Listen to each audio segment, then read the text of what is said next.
There's a lot you can say about the wind. It blows sand in your eyes, it messes up your hair, and taken to extremes, it can do some pretty serious damage. But for Nicole Eden, there's absolutely nothing negative to say about a windy day. No, it's the opposite. The days that we don't have wind, we're like, what do we do with ourselves? Yes, Nicole is a wind fanatic.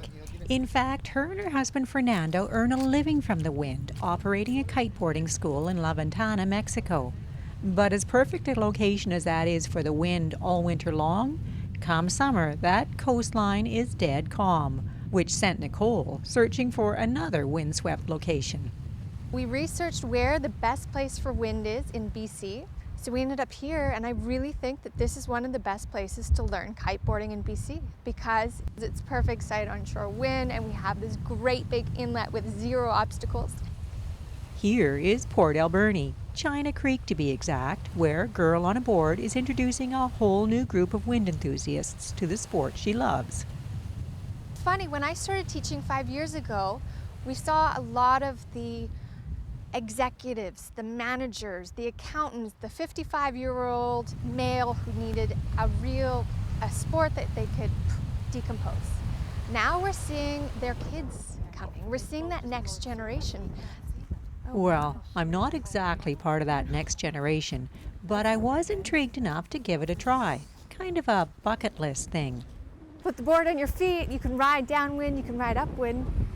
But if there's a problem, then you have It's not hard physically. It's a technical sport. So you couldn't strap on a kite and go out there today. You'd have to do your lessons.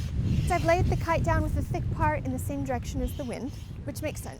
Now, while I was getting my lesson, which did not involve getting wet, an enthusiastic group of young men from Mexico arrived. A group that, like Nicole, had done their research and decided that their summer would be spent riding the wind on the Alberni Inlet.